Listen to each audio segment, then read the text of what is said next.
کہ سب سے پہلے اسلام لانے والے حضرت ابو بکر ہیں۔ حضور اکرم صلی اللہ علیہ وسلم پر سب سے بڑھ کے اپنی جان چھڑکنے والے حضرت ابو بکر ہیں۔ اسلام میں اول ہے، رسول اللہ کی محبت میں فائق و برتر ہے، اور آپ قرآن کی آیات کے حوالے سے یہ بات بیان کرتے ہیں کہ اس پوری امت میں سب سے افضل، سب سے برتر، سب سے فوقیت رکھنے والے حضرت ابو بکر رضی اللہ تعالی عنہ۔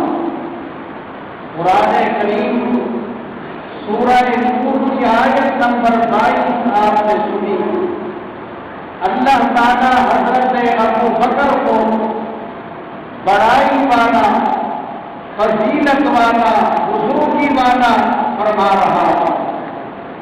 اللہ تعالیٰ جب انہیں بڑا قرار دے تو پھر ہم اور آپ انہیں بڑا نہیں تو کیا مانیں؟ جب اللہ تعالیٰ انہیں خود بڑا کہتا ہے تو پھر ہم نے اور آپ نے بھی ان کو بڑا ماننا ہے۔ ام المؤمنین ہماری اور آپ کی ماں حضرت ابو بکر صدیق رضی اللہ تعالی عنہ کی صاحبزادی رسول اکرم صلی اللہ علیہ وسلم کی زوجہ مطہرہ، ان پر رئیس المنافقین عبداللہ ابن ابی نے بدکاری اور بدکرداری کا الزام لگایا۔ ام المؤمنین حضرت عائشہ رضی اللہ تعالی عنہ کو صفوان ابن معطل کے ساتھ ملوث کیا تھا۔ عبداللہ ابن ابی نے اس بہتان کو اور اس الزام کو مسلمانوں میں بھی پھیلایا اور منافقوں میں بھی پھیلایا، اور ایسا پھیلایا کہ بڑے بڑے مسلمان بھی ان منافقوں کے ہم نوا ہو گئے۔ اللہ تعالیٰ سورہ نور میں مسلمانوں کو تنبیہ فرما رہا ہے، خبردار کر رہا ہے کہ لولا اذ سمعتموہ ظن المؤمنون والمؤمنات بانفسہم خیرا۔ فرمایا مسلمانوں کیا ہو گیا تمہیں، کیا ہوا تمہیں، کیوں ایسا نہیں ہوا جب تم نے اس تہمت کو سنا، اس الزام کو سنا، تو مسلمان مردوں نے اور مسلمان عورتوں نے اپنے بہن بھائیوں کے بارے میں اچھا گمان تو نہیں کیا۔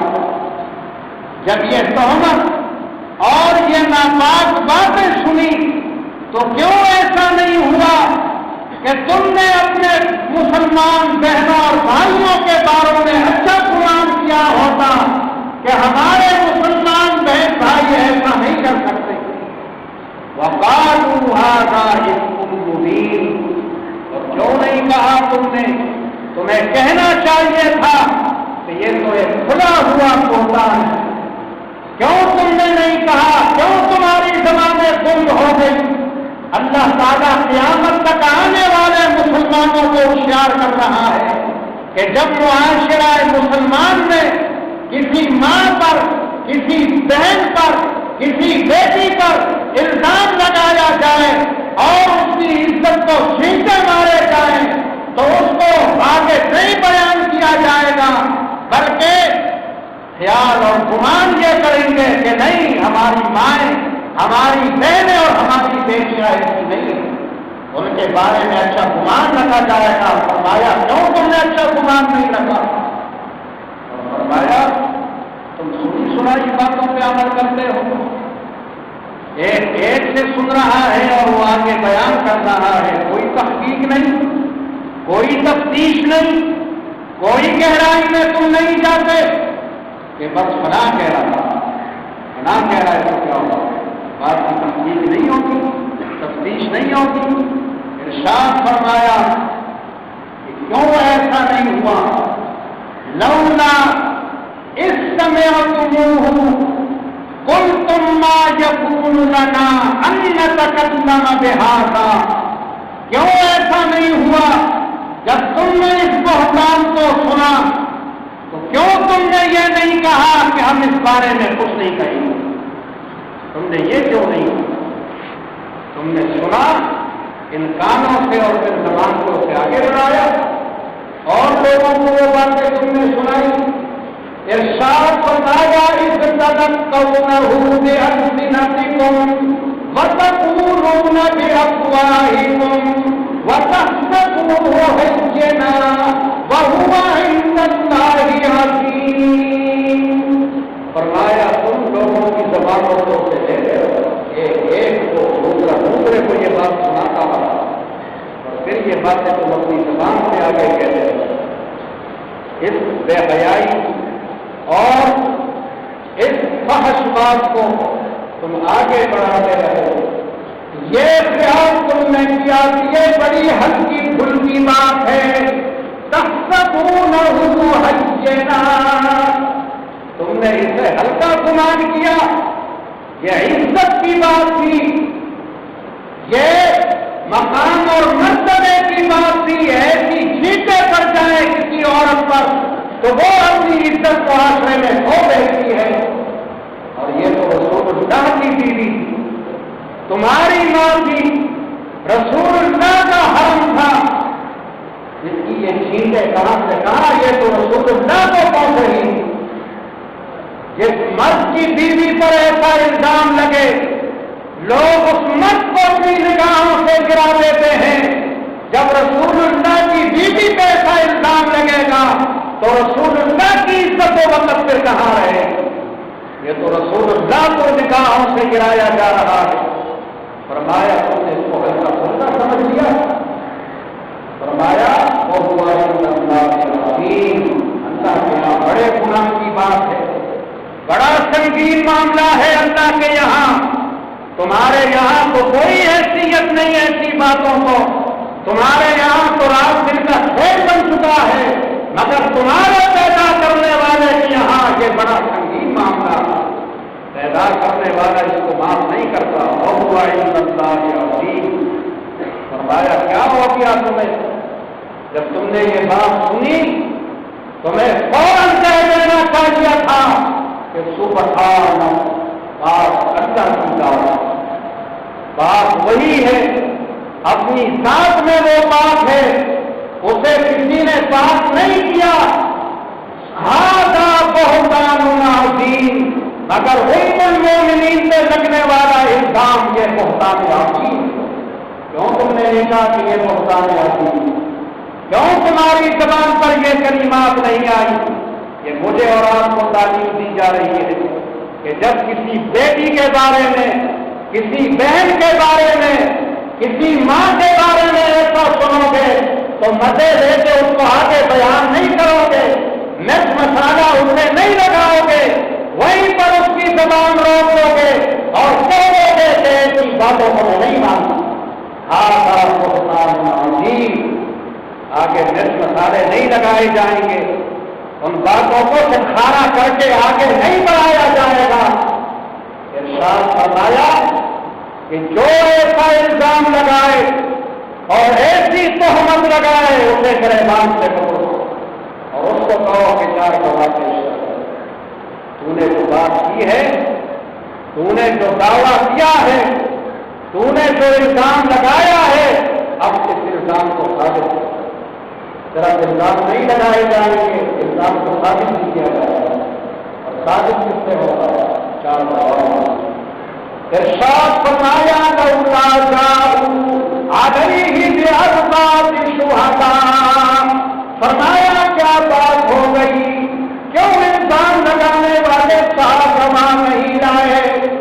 ام المومنین پر تہمت لگانے والے اپنے دعویٰ کی سچائی میں 4 گواہ کیوں نہیں لائے؟ 4 گواہ لائے جائیں، بات نہیں سنی جائے گی، وہیں اس کے منہ پہ ہاتھ رکھ دیا جائے گا کہ بس پہلے گواہ پھر بات ہوگی۔ اللہ فرمانا ہے کیوں گواہ نہیں لائے؟ فَإِذْ لَمْ يَأْتُوا بِالشُّهَدَاءِ فَأُولَٰئِکَ كاذبون، اگر گواہ نہ لائیں، اپنے دعوے کو سچا ثابت نہ کر سکیں، گواہ نہ لائیں تو اللہ کی یہاں الزام لگانے والے جھوٹے ہیں، تو کیا تم جھوٹوں کی باتوں پہ کام رکھو گے؟ جھوٹوں کی بات سنو گے؟ کذابوں پر اپنا کام لگاؤ گے؟ فرمایا 4 گواہ آئے گا ایسے جرم پر اور ایسے دعوے پر، ایسے الزام پر، صرف الزام نہیں ہوں گے، الزام تراشیاں نہیں ہوں گی، اس کو ثابت کرنا ہوگا اور 4 گواہوں سے ثابت کرنا ہوگا۔ اگر 4 گواہ پیش نہ کر سکے وہ الزام لگانے والے جھوٹے، جھوٹے کی بات نہیں سنی جائے گی، جھوٹی کے بعد اس کے منہ پہ ماری جائے گی، اس کی بات اس کے منہ کے اندر دکھیلی جائے گی، جھوٹی کے بات نہیں سنی جا سکتی کہ جھوٹے کی بات مانی جائے گی۔ اللہ تعالیٰ نے فرمایا کہ کیا چاہتے ہو کہ مسلمانوں کے معاشرے میں بے حیائی پہلے، مسلمانوں کے معاشرے میں بے شرمی کی باتیں ہوں؟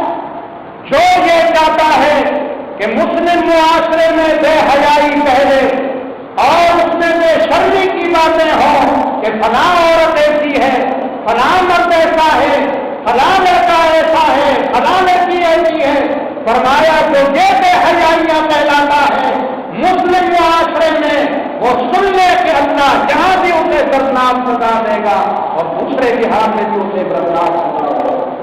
ان الذین یحبون ان تشیع الفاحشہ، جو یہ چاہتے ہیں کہ مسلمانوں میں بے حیائی پھیل جائے، ان میں بے شرمی کی باتیں پہلے، ان کے لیے دنیا کے اندر اور آخرت کے اندر عذاب علیم۔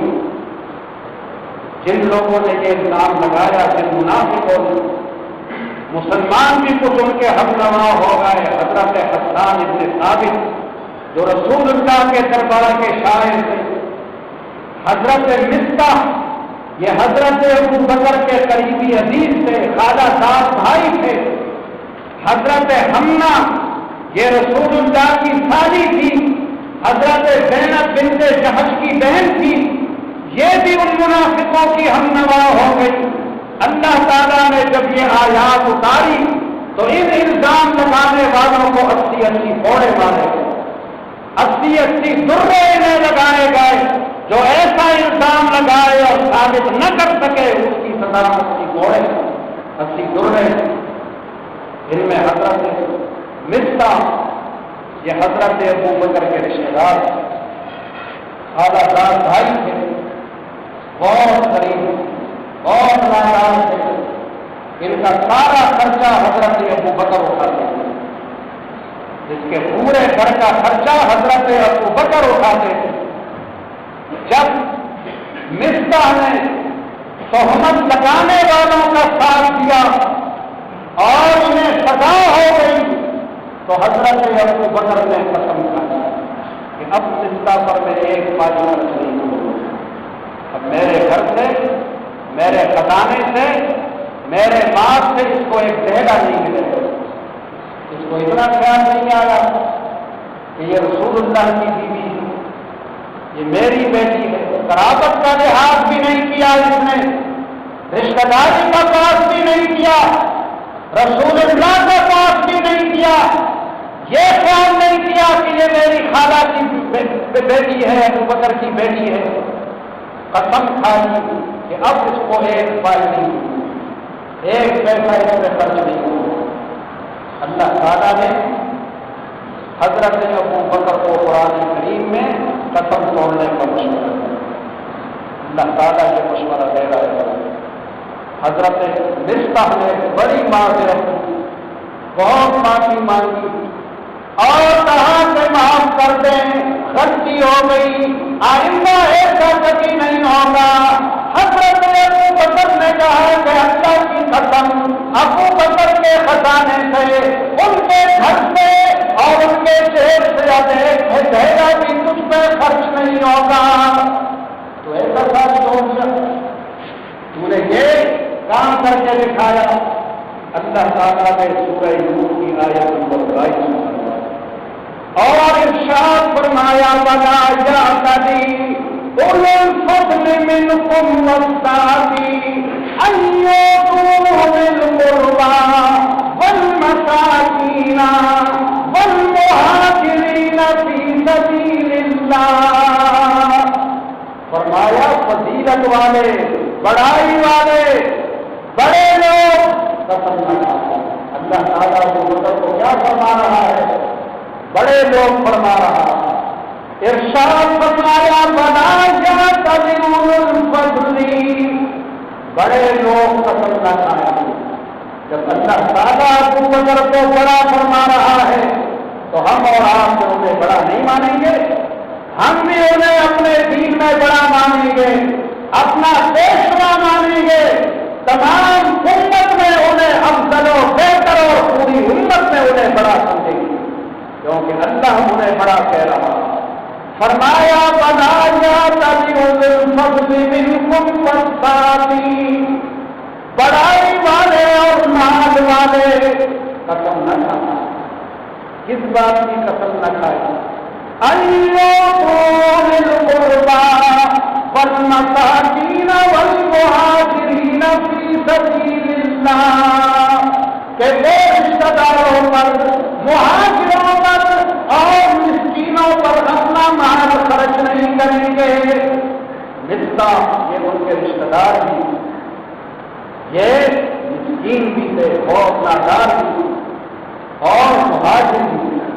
فرمایا کہ مال والے اور بڑائی والے یہ قسمیں نہ کھائیں کہ وہ رشتہ داروں پر، مساکین پر اور مہاجرین فی سبیل اللہ پہ اپنا مال خرچ نہیں کریں گے.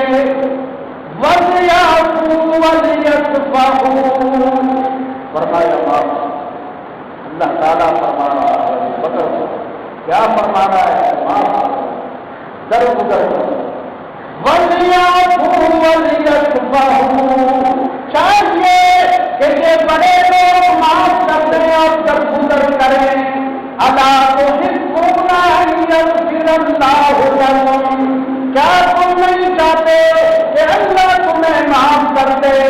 جب تم چاہتے ہو کہ اللہ تمہیں معاف کرے تو تم بھی ان کے بندوں کو معاف کر دو، تم بھی معاف کرو.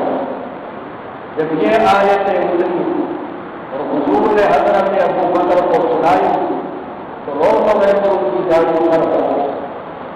اتنا رو کہ داڑھی گیلی ہو گئی اور کہا کہ میں اپنا قسم چھوڑ دوں گا، قسم کا کفارہ دوں گا اور آپ کے پاس سے ملتا پر جتنا میں پہلے خرچ کرتا تھا اس کا دگنا انہیں دوں گا.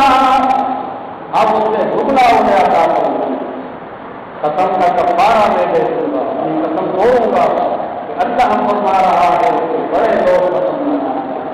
اللہ انہیں بڑا فرما رہا ہے، ہم بھی کو بڑا بنا، اپنے دین کا بڑا، اپنے دنیا کا بڑا، اپنے ہر کام کا بڑا. اس صحابہ کرام کی جماعت میں بڑے حضرت ابو بکر. قرآن کریم کی دوسری آیت، قرآن کریم میں کسی کو بھی اللہ تعالیٰ نے حضور کا صحابی نہیں ہوتا. حضور کے 1,24,000 صحابہ جو ایمان کی آنکھ سے رسول اللہ کو دیکھے اور ایمان پر ہی دنیا سے اس کی موت ہو وہ صحابی کہلاتا ہے. ایمان کی آنکھ سے دیکھے، اوپر کی آنکھوں سے تو بہت لوگوں نے حضور کو دیکھا، اوپر کی آنکھ سے نہیں، ایمان کی آنکھ. ایمان کے بعد جو حضور کو دیکھتا ہے وہ صحابی کہلاتا ہے. حضور کی صحبت میں دیکھتا ہے، چاہے ایک لمحہ دیکھ جائے وہ دنیا کے تمام انسانوں سے افضل ہو گیا. صحابی تمام باقی لوگوں سے افضل ہے جو صحابی نہ ہو. دنیا کے تمام اولیاء اور کتب ابدال یہ ایک طرف کر دیے جائیں اور جو رسول اللہ کی صحبت میں ایک لمحہ ایمان کے ساتھ بیٹھا ہے اس کے مقام کو یہ سب نہیں پہنچ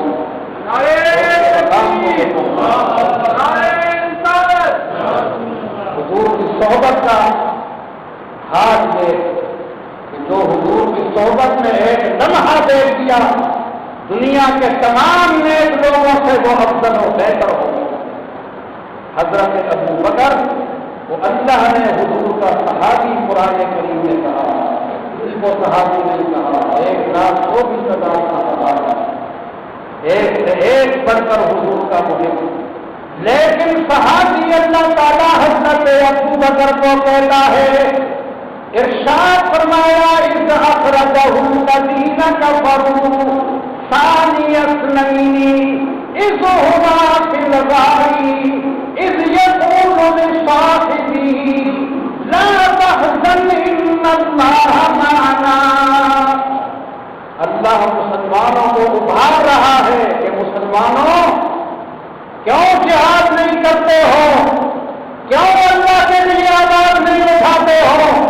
اپنے حقوق کے لیے بڑی آوازیں تمہاری اٹھتی ہیں، بڑا احتجاج ہوتا ہے، اور اللہ کے لیے کوئی آواز نہیں، اس کے لیے کوئی احتجاج نہیں. اس کے حکموں کو پامال کیا جائے، اس کے احکامات کو روندا جائے، تمہارے اندر کوئی حصہ بیداری نہیں آتی. اللہ ایمان والوں کو بیدار کر رہا ہے کہ کیوں تم جہاد نہیں کرتے، کیوں معاشرے سے برائیاں ختم نہیں کرتے، کیوں کھڑے نہیں ہوتے ہو. فرمایا نہیں کھڑے ہوتے ہو تو اللہ تمہارا محتاج نہیں ہے. فرمایا میرا اور آپ کا کسی کا محتاج نہیں. ہم اور آپ کھڑے ہوں گے تو اپنی بھلائی کے لیے کھڑے ہوں گے، اپنے معاشرے کو بہتر بنائیں گے. نہیں تو جو حال دیکھ رہے ہو وہ ہے آپ کے سامنے کہ کیا حال ہو چکا ہے اس معاشرے میں، کس جگر پر جا رہا ہے یہ معاشرہ. جوان بوڑھا مرد جب بھرے ہو رہا کہ کیا حال ہو گیا. اللہ فرما رہا ہے، اللہ تعالیٰ فرما رہا کہ تم جہاد نہیں کرو گے، نہیں اٹھو گے تو اللہ تمہاری مدد کا محتاج نہیں.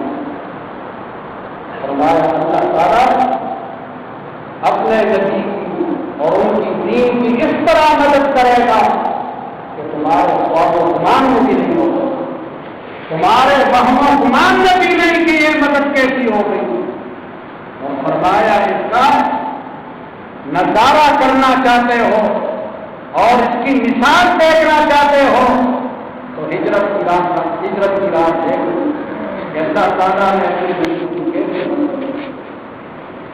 اپنے نبی کی کس طرح حفاظت کی کہ چاروں طرف کافروں کا نرما لگا ہوا، حضور کے گھر کو گھیرا ہوا، ہر طرف نوجوان ہاتھ میں مسلح تلواریں لیے کہ صبح ہوگی حضور کا دروازہ کھلے گا اور آپ نماز کے لیے حرم میں آئیں گے تو ہماری چمکتی تلواریں استقبال کریں گی.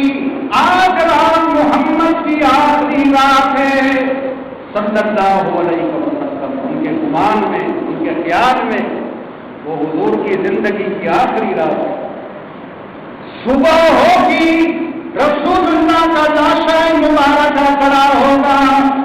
اللہ تعالیٰ اسی درگاہ میں انہی تلواروں میں اپنے حبیب کو حکم دیتا ہے، حبیب انہی تلواروں کی چھاؤں میں نکلو، انہی بہادروں کے سامنے نکلو، انہیں دلیل خوار کرتے نکلو.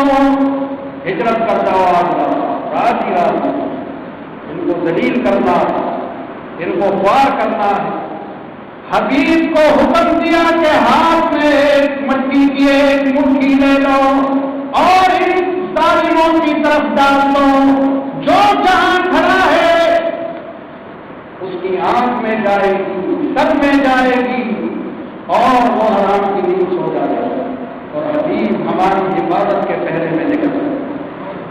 نبی کریم علیہ السلام نے خاک اٹھائی اور اس پر یہ کلمات کہے، شاہد الوجوہ، شاہد الوجوہ.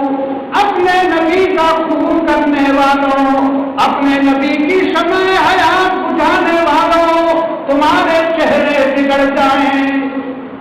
دل تو تمہارے بگڑے ہوئے، دل تو تمہارے ناکارہ ہو چکے ہیں، اس میں تو ہدایت کا سکون ہی جل چکا ہے.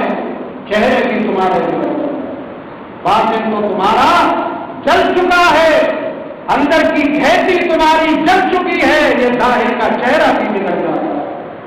نبی کریم علیہ السلام کی یہ مٹی ان کی آنکھوں میں، سروں میں، دھاڑیوں میں چلی گئی اور انہیں نیند آ گئی اور حضور اپنے گھر سے نکل گئے۔ اللہ نے فرمایا ما رمیت اذ رمیت ولکن اللہ رمی۔ حبیب یہ مٹی تو نے نہیں پھینکی، ما رمیت یہ مٹی تو نے نہیں پھینکی، وما رمیت اذ رمیت جب کہ تو نے ہی پھینکی، ولکن اللہ رمی یہ اللہ نے پھینکی۔ ہاتھ حبیب تیرا اس میں طاقت تیرے پروردگار کا تھا، یہ اللہ نے مٹی پھینکی، اس مٹی میں یہ تاثیر تیرے رب نے پیدا کی۔ اللہ تعالیٰ فرمایا کیسے ہم مت کرو، سب پیچھے ہٹ جاؤ، اللہ کے دین سے سب پیچھے ہٹ جاؤ، ہم مدد کرتے ہیں۔ دیکھو ہماری مدد کس نے مدد کی؟ ہجرت کی راہ کون آیا حضور کو بچانے؟ کتنی تلواریں آئی تھی، کتنے محافظ آئے تھے، کتنے بچانے والے آئے تھے، کوئی نہیں آیا۔ اللہ نے اپنے حبیب کو اس طرح بچایا۔ حضور حضرت ابو بکر کے گھر گئے، ان کو ساتھ دیا اور غار سور کی طرف روانہ ہوا۔ اللہ تعالیٰ نے حضرت ابو بکر کو فدائی بنا دیا، حضرت ابو بکر کو رسول اللہ کا جانثار بنا دیا۔ حضرت ابو بکر نے نہیں کہا کہ اللہ کے نبی بڑا کڑا وقت ہے، بہت مشکل وقت ہے، حالات بہت ناسازگار ہیں، بہت نازک معاملہ ہے، ہر طرف پہرے ہیں آپ کے قتل کے، کس طرح میں آپ کے ساتھ جاؤں؟ حضرت ابو بکر نے کوئی عذر نہیں تراشا، کوئی بہانہ نہیں بنایا۔ اللہ کے رسول نے جب انہیں ساتھ چلنے کو کہا تو ایسے خوش ہو گئے، اتنی خوشی ہوئی کہ خوشی سے آنکھوں میں آنسو آ گئے۔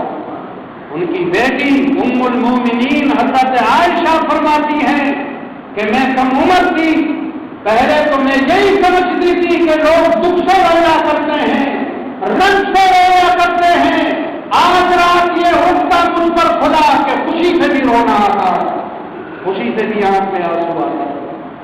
حضرت ابو بکر کو فرمایا پیچھے ہٹو، اللہ اوروں کو لائے، ہٹ جاؤ پیچھے، مت اٹھاؤ اللہ کے دین کے لیے آواز، بیٹھ جاؤ اپنے گھروں میں۔ فرمایا اللہ اوروں کو لائے، اللہ تعالیٰ اوروں کے ذریعے اس دین کو آگے بڑھائے۔ حضور کے ساتھ غار کے دہانے پہ پہنچا اور عرض کی کہ اللہ کے نبی غار سے پہلے لے حضور